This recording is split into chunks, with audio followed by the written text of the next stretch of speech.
I always knew something wasn't quite right with the house that me and my brother lived in when we were kids. For the sake of the story, I'll call my brother John. I believe that my brother John is one of those people who can sense things. Even when we were kids, I could always tell when he was on edge, but he didn't talk a whole lot about it until he moved out. I assumed it was because he didn't want to scare me. My brother was never the type to make things up for attention. He once told me that one day before I came home from school, the 4 dogs we had at the time were outside of his bedroom door going nuts. They were barking like someone had entered the house uninvited. So my brother naturally went to investigate. When he got to his bedroom door and reached for the handle, the dogs immediately went silent. He told me they stood there for a minute, and then all 4 of them simply turned around and walked away. When he checked out the room, there was absolutely nothing there. After my brother moved out, I began to experience strange things as well. I tried telling my grandmother who lived with us, but of course, she would just brush it off as me having an overactive imagination. I should mention that 2 of my family members have passed away in that house, my great-grandmother and my grandfather, but I felt that whatever was taking place in the house had no connection to that. Whenever these things happened, I would feel this overwhelming sense of dread, and the temperature would become ice cold. I felt like I was standing before something that was pure evil. It started off with small things, like doors slamming, the feeling of eyes watching me, the TV turning on and off by itself whenever I would leave the room, stuff like that. Whenever these things would happen, my dogs would go ballistic and start growling at the corner of my room. However, they would soon after start whining and shaking. They would then hide under my bed, and I would often wake up to something whispering into my ear. One night I heard a voice while I was in my grandmother's room grabbing something for her. As I was leaving the room, I heard a male voice whisper something into my ear. I couldn't make out exactly what it said, but I know it was aggressive and angry. I was so scared that my knees gave in, and I had to grab the side of the bed so I wouldn't fall. To this day, I still get shivers thinking about it. After about 6 months, things seemed to dissipate. Not completely, but it definitely died down quite a bit. A few years go by, and I'm just turning 16. And like your average 16-year-old, I did one of the dumbest things ever that I still regret to this day. I decided to mess around with, you guessed it, a Ouija board. Yeah, I know. I pretty much hate myself for it. But at the time, I honestly didn't think it would work. I looked up how to use the board online. I began to communicate with the dead myself. I would ask questions, but the planchette went around the board to these random letters, not really spelling anything. I asked how old it was, and it would give me a number long enough to be someone's bank account, or it would just go straight to 0. I was about to call bullshit on the whole thing. And then, I kid you not, the planchette began to move on its own. What was spelled out on the board horrified me. Where is John? It then began to spell my brother's name over and over again, until I picked up the board and threw it to the ground. Since then, I've become a bit more religious.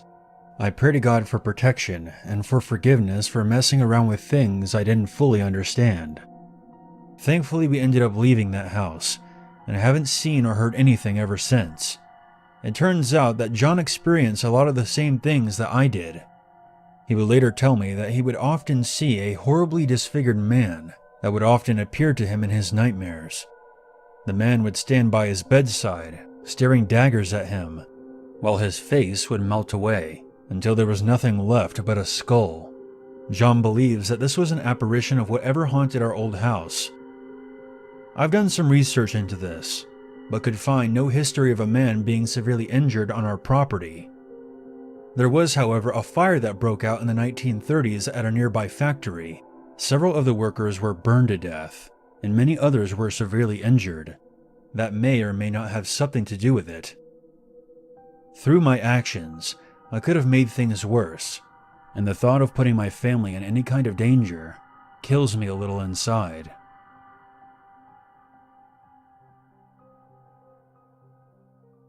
I'm a 20-year-old mother and I have a 4-year-old daughter. After graduating college, I thought it was time to find me and my daughter somewhere to live. I found a 1-bedroom house for rent, and it was in my price range, so I decided to move in right away. As I was moving in, I started to notice that people in the neighborhood would just stand in front of my house and stare. Kind of creeped me out a bit, but I thought this was because I was new to the neighborhood. As me and my daughter began to settle in, I would start to notice that my daughter would often stare off into space. I would call her name over and over again, but she would never respond. After a few minutes, she would snap out of it. One night after my daughter went to sleep, I was in the living room watching TV. I started hearing this sound, like something was scratching at the wall. I ignored it, thinking that it would eventually go away. I went back to watching TV, and from behind me, I heard a deep growling. I jumped off the couch, ran to my bedroom, and closed the door. I would later dismiss the incident as me not getting enough sleep. Months after that, on a night that me and my daughter were eating dinner, I started to notice that my daughter was staring into the hallway. I asked her what was wrong, and she turned around and looked at me and said, "There's a man in the hallway on all fours, Mommy." I got up quickly and turned on the hallway light, and found nothing. After dinner, I asked my daughter to draw what she had seen.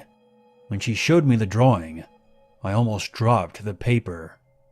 There was a black figure on all fours, almost contorting itself, with its mouth hung open. That night, I couldn't stop thinking about that picture my daughter drew. I was laying down, and I started hearing shuffling noises coming from outside the bedroom door. It sounded like something was being dragged along the floor. I went to open the door, and to my absolute horror, at the end of the dark hallway, I could see what looked like the shadow of a man crawling on all fours. I screamed upon seeing it. The figure stopped moving. It was hard to tell, but I could hear the sound of cracking bones as the figure's head did a 360 to turn and look at me. I know how all this sounds, and I just want to clarify that this was not a nightmare. I was wide awake and absolutely terrified of what I was witnessing. The figure then began to quickly crawl towards me. I slammed the door shut and locked it behind me. I could hear the thing on the other side of the door breathing, and then I heard it speak.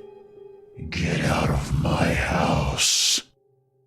The next day I packed up as much as I could. I put my still sleeping daughter in the car and went back inside to grab a few things.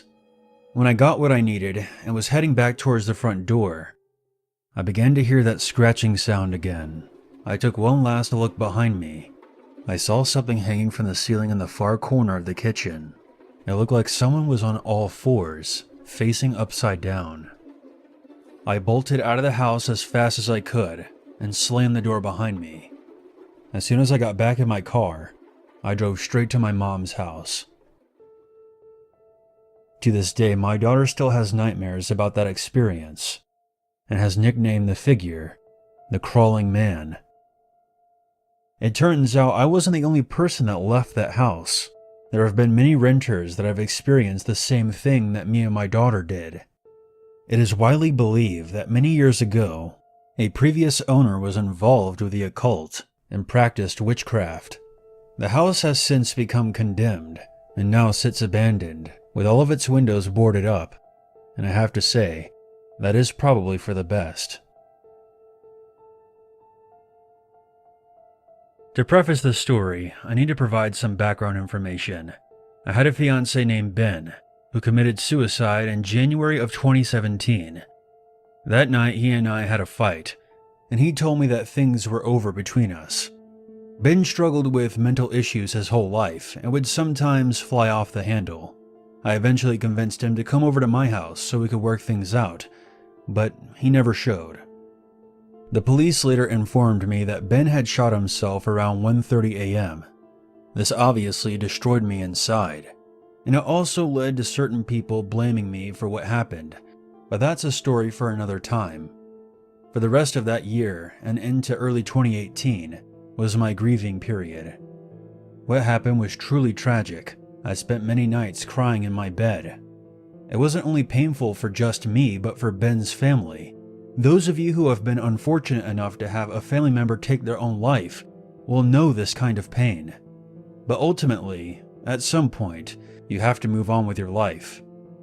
I know that may sound cold to some of you, but you can't stay handcuffed to something like that. No good will come of it. I started to notice that things that Ben had gave to me would move around my room and fall off my shelves. I was always curious about the paranormal, but was never fully convinced that ghosts, demons, and angels were real. After 5 months, the weird happenings in my house stopped, and I'm still not entirely sure if it was connected to what would eventually happen, but I'm getting ahead of myself. It was around this time that I met my current boyfriend, Justice. We talked on and off for 3 months before he asked me out.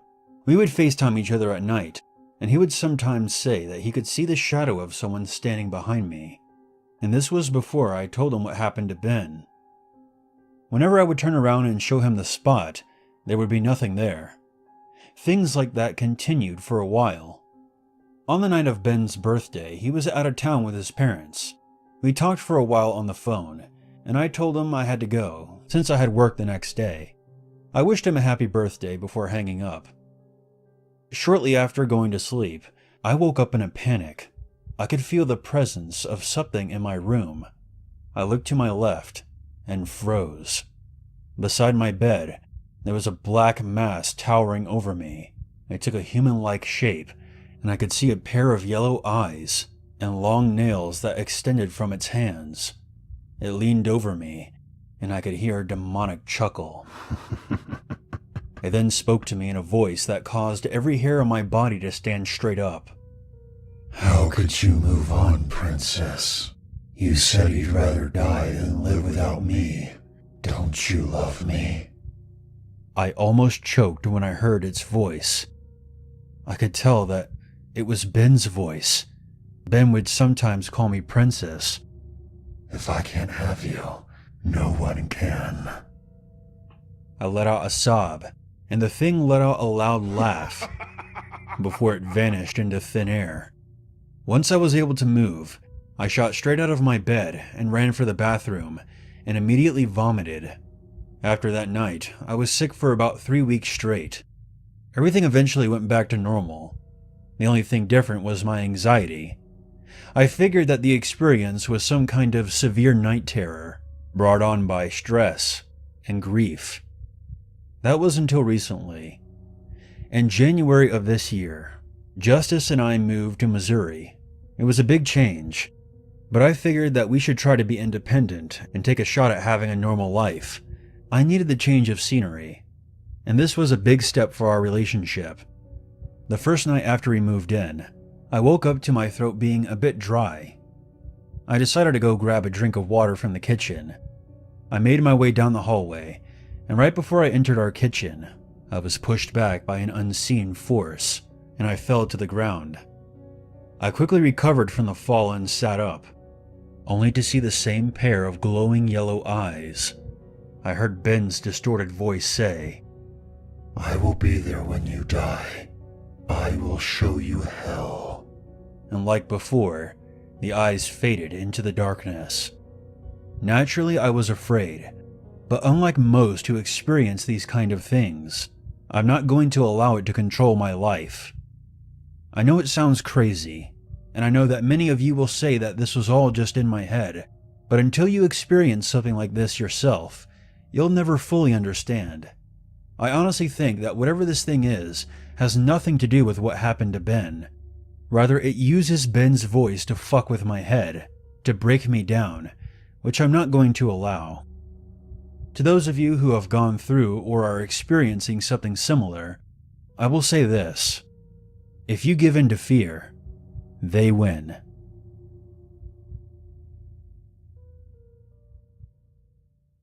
There's always a reason to be afraid.